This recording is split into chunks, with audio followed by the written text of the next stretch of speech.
امرالله صالح عبدالله ته سخت غوسه دی او ډیر سخت اخطارونه یې هم ورکړه.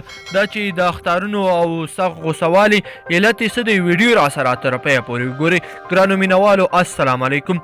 امرالله صالح د عبدالله وروستیو خبرو ته په غبرګون کې ویلي دي چې ته خبرې که نه ټیم دې بل کار نه لري، له سحره تر بېګاه قومي او سمتي نفاق ته لمن وهي او تر څنګ یې نه په افغانیت باور لري او نه په ملي یووالي.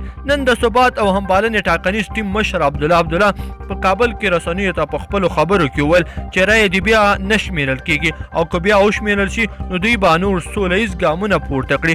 هغه همداراز وویل چې د ولس له پاکو رایه دفاع کوي او د ولس په پاکو رایه به د ولسمشرۍ څوکۍ ته رسېږي.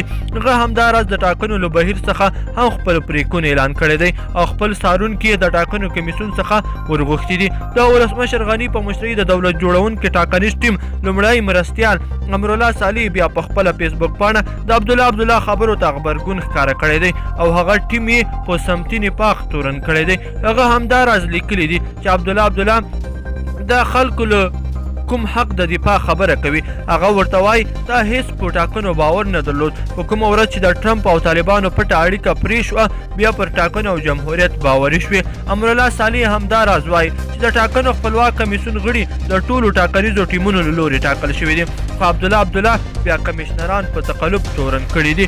امرالله صالح همداراز په خپل اوږد پوسټ کې عبدالله ته لیکلي چې کمیسیون خپل کار ته پرېږده، که ټاکنې مو وګټلې نو د ګلونو په ګېډۍ به درته مبارکي درکړم او که دې وبایللې نو هیله ده په حکومت کې ضمیمه کېدو لپاره له خپلو هڅو لاس واخله. هغه همداراز زیاته کړې ده چې د دولت جوړونکي ټیم انحصارګر نه دی بلکې پرېمانه ثبوتونه او بیلګې لري چې ثبات او همپالنې ټیم انحصاري چلند کړی دی او په ولایتونو کې مشخص چارواکي ګواښلي دي چې د هغه په ګټه دې کار وکړي او د خلکو رایه دې ورته راوړي. ګرانو کتونکو او مینوالو په دې هیله چې دغه ویډیو مو خوښه شوې وي، که چیرې مو دغه ویډیو خوښه شوې وي درسره لایک یې کړئ او نورو دوستانو سره هم ضرور شیر کړئ. مننه.